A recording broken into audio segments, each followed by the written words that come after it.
မင်္ဂလာပါ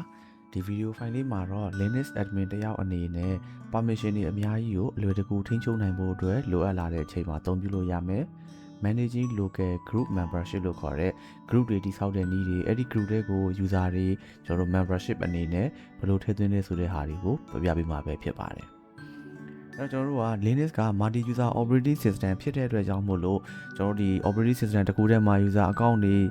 10ခု15ခုအခု3 4 50မကရှိတတ်ပါတယ်ဒါဆိုရင်ဒီ user တယောက်ချင်းစီအလိုက်ကိုကျွန်တော်တို့ permission တွေကန့်သတ်ခြင်းနဲ့စတာတွေကိုကျွန်တော်တို့လုပ်ချင်တယ်ဆိုလို့ရှိရင်ကျွန်တော်တို့အလုပ်အရန်ရှုပ်ပါတယ်အချိန်အရန်ကုန်ပါတယ်ဒါဆိုရင်ကျွန်တော်တို့ကဘယ်လိုမျိုးဖြည့်ရှင်းလို့ရလဲဆိုရင်အဲ့ဒီ user တွေကိုကျွန်တော်တို့က group လိုက်လေးတွေခွဲထားလိုက်မယ်အဲ့ဒီ group ကိုပဲကျွန်တော်တို့က permission သတ်မှတ်ပေးလိုက်လို့ရှိရင်ပို့ပြီးတော့အဆင်ပြေပါလိမ့်မယ်အဲ့တော့ကျွန်တော်တို့က Linux မှာ group အမျိုးအစားနှစ်ခုရှိပါတယ်နံပါတ်1ကတော့ primary group ပါနံပါတ်2ကတော့ secondary group ပါ primary group ဆိုတာကတော့ user တယောက်ကိုတည်ဆောက်လိုက်တယ်ဆိုလို့ရှိရင်အဲ့ဒီ user ရဲ့နာမည်နဲ့သူ့ဘာသူအလိုလျောက်ပေါ်လာတဲ့မူရင်း group တစ်ခုလို့ကျွန်တော်တို့ကသတ်မှတ်ထားပါတယ်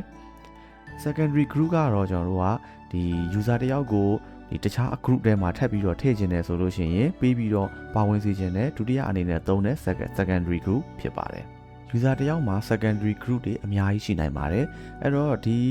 သင်ခန်းစာမှာပါဝင်တဲ့အဓိက command တွေကတော့ဘာတွေဖြစ်မလဲဆိုရင် group app တို့ user mod တို့စတဲ့ command တွေဖြစ်ပါလိမ့်မယ်အလုပ်လုပ်ရမယ့် file တွေကတော့ etc အောက်က group ဆိုတဲ့ file လေးထဲမှာ group နဲ့ပတ်သက်တဲ့အချက်အလက်လေးတွေတင်ထားတာရှိပါလိမ့်မယ်ဒါဆိုရင်ကျွန်တော်တို့ရှေ့ရသင်ခန်းစာလေးမှာစမ်းခဲ့တဲ့ဒီ user 1ဆိုတဲ့အကောင့်လေးကိုပြန်ပြီးတော့စောင့်ကြည့်ပါမယ်။ဘာကြောင့်လဲဆိုတော့ရှေ့ရသင်ခန်းစာလေးမှာကျွန်တော်တို့ဒီ user 1လေးကိုဖျက်ပစ်ခဲ့လိုက်လို့ပါ။ဒီခါကျလို့ရှိရင်ကျွန်တော် user ID မထည့်တော့ပါဘူး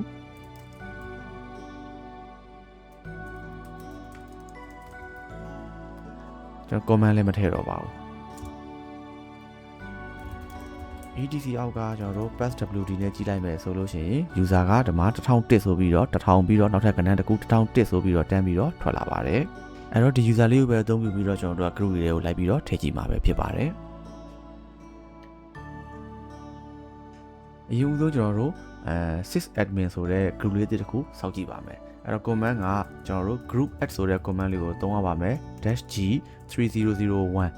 ဒါဆိုလို့ရှိရင်ကျွန်တော်တို့က group ID ကို3001ဆိုပြီးတော့ကျွန်တော်တို့ပေးခဲ့မယ်ဆိုပြီးတော့သတ်မှတ်ခဲ့တာပါဒီနေရာမှာ -g ဆိုတဲ့ option ကိုမသုံးခဲ့ဘူး3001ဆိုတာကိုလည်းမထည့်ခဲ့ဘူးဆိုလို့ရှိရင်သူ့ရဲ့ ID ကကျွန်တော်တို့နောက်ဆုံးထွက်ခဲ့တဲ့ ID ပေါ့နော်ခုနဆိုလို့ရှိရင်1001ပေါ့နော်ဒီမှာဆိုရင်1002ဆိုပြီးတော့ထွက်လာတာတွေ့ရပါလိမ့်မယ် sysadmin ဆိုတဲ့ group လေးတစ်ခုကို group ID 3001နဲ့ကျွန်တော်တို့ create လုပ်လိုက်ပါမယ်အဲ့တော့အဲ့ဒီ group လေးတကယ်ရှိလားမရှိလားသိရအောင်လို့ကျွန်တော်တို့ cat etc အောက်က group ဆိုတဲ့ file လေးကိုသွားပြီးတော့ဖတ်ကြည့်လိုက်ပါမယ်ဒါဆိုရင်ဒီနေရာမှာ sysadmin ဆိုတဲ့ group လေးတစ်ခုစီ ID 3001နဲ့ရောက်နေတာတွေ့ရပါလိမ့်မယ်ဒါဆိုရင်ခုနကတော့စောက်ခဲ့တဲ့ user 1ဆိုတဲ့ user လေးကိုကျွန်တော်တို့ကဒီ sysadmin ဆိုတဲ့ group တွေကိုပေါင်းပြီးတော့ထည့်ချင်တယ်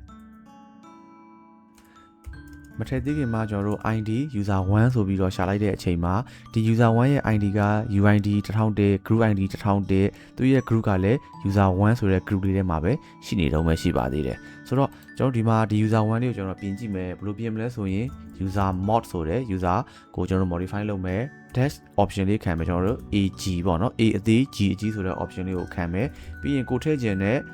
group name လေးကိုထည့်ပေးမယ်ပြီးရင်ကို modify လုပ်ချင်တဲ့ user name လေးကိုထည့်ပေးရပါလိမ့်မယ်ဒီနေရာမှာ -a ဆိုတဲ့ option လေးကထည့်ဖို့ကအရေးကြီးပါလိမ့်မယ်အဲ့ဒီဟာလေးကိုကျွန်တော်တို့ကမသုံးခဲ့ဘူးဆိုလို့ရှိရင်ဒီ user က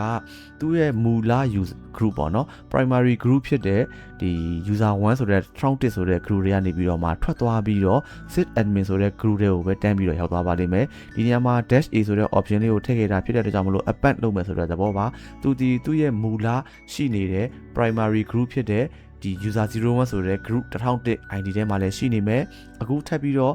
append လုပ်ပြီးတော့ထည့်မယ် group ID 3001ဖြစ်နေတဲ့ sysadmin ဆိုတဲ့ group ထဲမှာလည်းသူပါနေမှာပဲဖြစ်ပါတယ်ပြီးတော့ကျွန်တော်တို့မှာ ID 1ဆိုပြီးတော့ရှာကြည့်လိုက်မယ်ဒါဆိုရင် group ဆိုတဲ့နေရာလေးမှာသူ့ရဲ့မူလဖြစ်နေတဲ့ group 1001ကလည်းရှိနေတော့မယ်ခုနကတော့မှထည့်လိုက်တဲ့ sysadmin ဆိုတဲ့ group တွေကိုလည်းသူရောက်နေတာတွေ့ရပါလိမ့်မယ်ဒါလေးကတော့ကျွန်တော်တို့က user တယောက်ကို group ထဲကိုထည့်ပြပေးတာပဲဖြစ်ပါတယ်ဒီ group ထဲကနေပြီးတော့ဒီ user ကိုပြန်ပြီးတော့ဖယ်ထုတ်ခြင်းတယ်ဆိုလို့ရှိရင်တော့သုံးရမယ့် command က g passwd -d user 1ဘယ်ထဲကနေထုတ်မှာလဲဆိုရင် sysadmin ဆိုတဲ့ group တွေကနေထုတ်မယ်ဆိုပြီးတော့ဒီ command လေးကိုသုံးရပါမယ် ပြီးရင်တော့ကျွန်တော်တို့ ID ဆိုပြီးတော့ပြန်ရှာကြည့်တဲ့အချိန်မှာ3001ဆိုတဲ့ဒီ group လေးကသူ့ထဲမှာရှိမနေတော့ပါဘူးအဲ့တော့ဒီဗီဒီယိုလေးထဲမှာတော့ကျွန်တော်တို့ဒီ Linux ထဲမှာ group အသစ်တွေဖန်တီးမယ် user တွေကို group တွေကိုပေါင်းထည့်မယ်အဲ့ဒီ user တွေကိုပဲ group တွေကနေပြန်ပြီးတော့ဖယ်ထုတ်မယ်ဆိုတဲ့အကြောင်းပြပြပေးခဲ့တာပဲဖြစ်ပါတယ်အဲ့တော့ဒီဗီဒီယိုသဘောကျတယ်ဆိုလို့ရှိရင် like and share လေးလုပ်ခဲ့ပေးပါအောင်ကျွန်တော်ရဲ့ channel လေးကိုလည်း subscribe လုပ်ထားပြီးဖို့မမေ့ပါနဲ့နောက်ဗီဒီယိုဒီမှာပဲပြန်ပြီးတော့တွေ့ကြပါမယ်